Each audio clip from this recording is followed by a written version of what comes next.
Okay, the attic access is in the garage, and our garage ceiling is 1/2-inch gypsum board for fire blocking.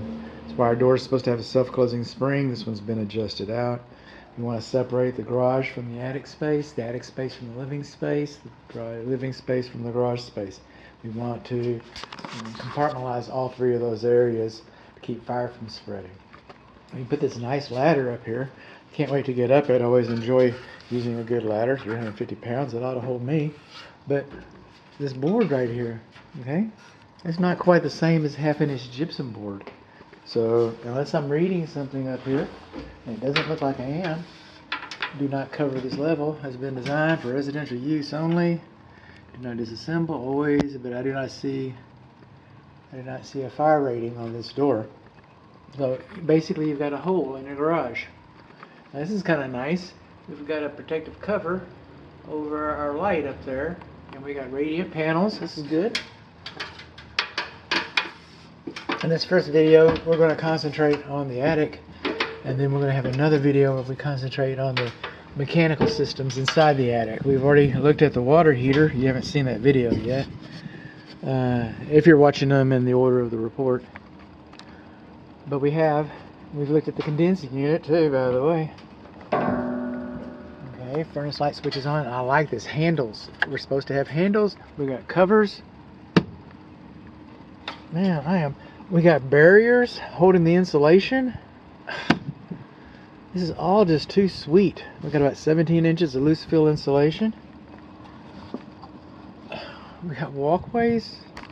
What's going on in here? This is the first time I've ever inspected a house for this builder. I'm starting to wonder if I'm in an alternate dimension. Okay, let's get up here where we can walk around. Keeping people off the insulation, that's good.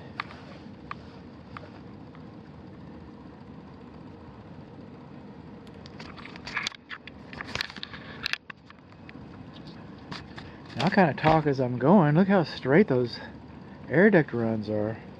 There are bats there, and the bat's kind of loose up here around the ridge beams.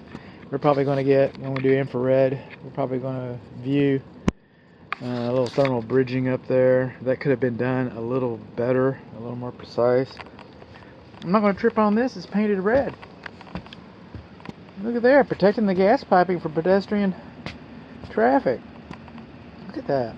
Okay, but we're looking at the attic. We're looking at the attic. Coming over here, we got our stiffeners. We do have a little bit of palm bracing. Palm bracing, palm bracing. There's nothing wrong with palm bracing. A lot of home inspectors get their panties all in a wad about it. No, the code says as long as you're transferring the load path. Look at that big girder right there. We're transferring some load path here. That's what the code says. As long as we're transferring the load path. That's not a lot holding the... Okay, it goes to... I'm not an engineer, but it still looks like it's doing it. We don't have insulation over the patio, nor is it required, but we got barriers over there. We're just missing a barrier here, and I'm kind of, to be honest, I'm okay with that because we're still working on our equipment, but you're going to lose some insulation right there. So, you know, it's a 95 instead of 100. So, or 98, okay.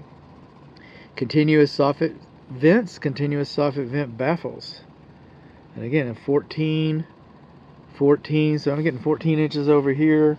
I was getting a little more over yonder. Looking over. And then with the palm bracing, then they go, well, what about uplift? What about uplift? Well, that's what our purlins are for, and that's what our rafter ties are for. So we got purlins over there, purlins over there. We don't, you know, palm bracing is fine. Palm bracing is fine.